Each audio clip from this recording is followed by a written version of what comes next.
কি ভাবছেন জমিতে গাছ কাটলাম, পরিষ্কার করলাম, আবার পাওয়ার টিলার দিয়ে চাষও দিলাম, এর মাঝে হাত ফসকে মাছটাও পড়ে গেল। চলুন তাহলে আজকের জমি আর মাছের এই ছোট্ট গল্পটা শুরু করি। আসসালামু আলাইকুম। আজকে আমাদের আরেকটা জমিতে পলিথিনের ঘর অর্থাৎ গ্রিন হাউস তৈরি করার জন্য জমির আগাছা পরিষ্কার করব। এখন আমি আমার জমির দিকে যাচ্ছি। প্রথমে জমির চারপাশের গাছগুলো কেটে ফেলবো।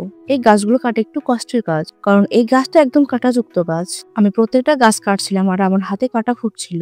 আমাদের এলাকায় এই গাছকে মূলত মাদার গাছ বলা হয়। এক এক করে সব গাছ কেটে আমি অন্য জমিতে রাখছিলাম, যাতে পুরো জমিতে হাঁটতে সুবিধা হয়।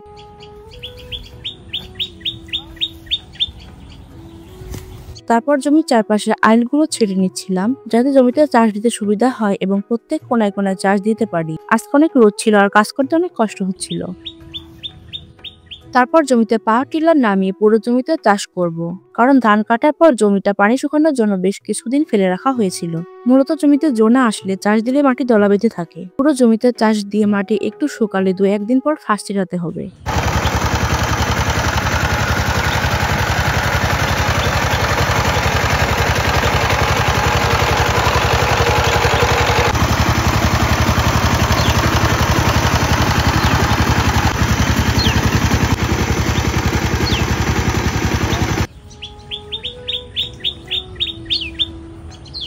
প্রতিটা বস্তা আমি ক্যান্টিনে জমিতে নিয়ে যাচ্ছিলাম, কারণ জমির চারপাশে রসুন লাগানো, গাড়ি বা ভ্যান যাওয়ার কোনো রাস্তা নেই। এভাবে নিয়ে যেতে ভীষণ কষ্টই হচ্ছিল। সব বস্তা আনা হয়ে গেলে এখন ফাঁসগুলো জমির মাঝে মাঝে ঢেলে দেব, যাতে পুরো জমিতে ফাঁসগুলো ছিটাতে সহজ হয়।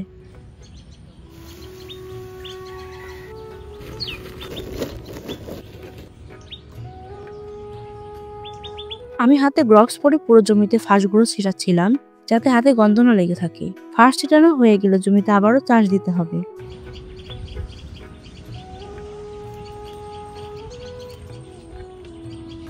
কাজ শেষ, বাড়িতে গিয়ে ফ্রেশ হয়ে এখন রান্না করতে হবে দুপুরের। বাজার থেকে 2টা শোল মাছ নিয়ে এসেছে, একদম তাজা বিলের মাছ। মাছগুলো আইস ছাড়িয়ে পিস পিস করে কেটে নেব। সাথে একটা বড় টাকি মাছও ছিল। আজকে শোল মাছ ভুনা আর টাকি মাছ বেগুন দিয়ে ভর্তা করব।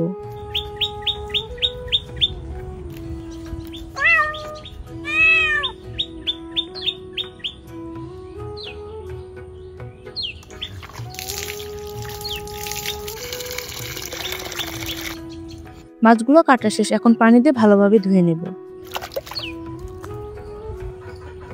তারপর জিরা, পেঁয়াজ, আদা, রসুন বেটে নেব।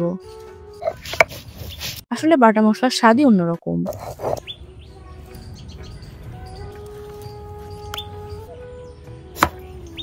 শোল মাছ ভুনা করার জন্য 2টা বড় সাইজের পেঁয়াজ কুচি করে নেব। তারপর একটা প্যানে তেল দিয়ে গরম তেলে জিরা দিয়ে দেব। তারপর পেঁয়াজ কুচি দিয়ে হালকা ভেজে নেব। বাটা মশলা দিয়ে হালকা পানি দিয়ে নেড়েচেড়ে পরিমাণ মতো হলুদের গুঁড়ো, মরিচের গুঁড়ো, সজের গুঁড়ো এবং লবণ দিয়ে মশলা কষিয়ে নেব।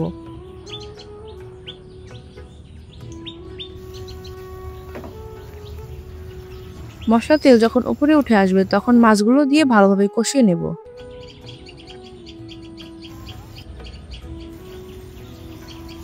কষানো হয়ে গেলে সামান্য পানি দিয়ে 10 মিনিট রান্না করে নিব।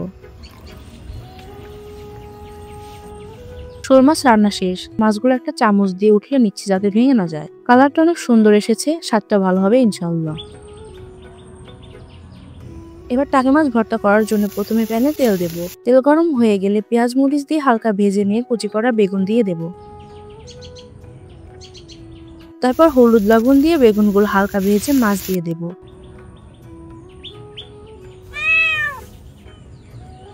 আমার মাছ ভর্তাও শেষ, ভর্তাগুলো নামিয়ে নেব।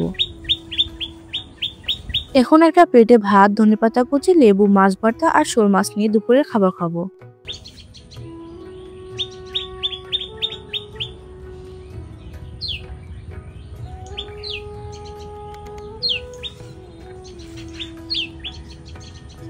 পরিশ্রম করে নিজ হাতে আবার রান্না করে খাওয়া সত্যি অনেক শান্তির আর স্বস্তির। সবকিছুই আল্লাহ তাআলার নিয়ামত, আলহামদুলিল্লাহ।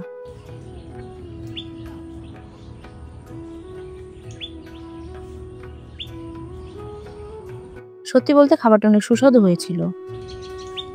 আজকে আমার দিনের অর্ধেকটা সময় আপনাদের সাথে শেয়ার করতে পেরে সত্যিই খুব ভালো লাগছে। আজ থেকেই আমার গ্রিন হাউসের কাজ শুরু হলো। আমার পুরো গ্রিন হাউসটা কিভাবে তৈরি করি সবকিছু দেখতে আমার সাথেই থাকুন। পরবর্তী ভিডিওতে ধাপে ধাপে দেখাবো। আজ এই পর্যন্তই। আসসালামু আলাইকুম।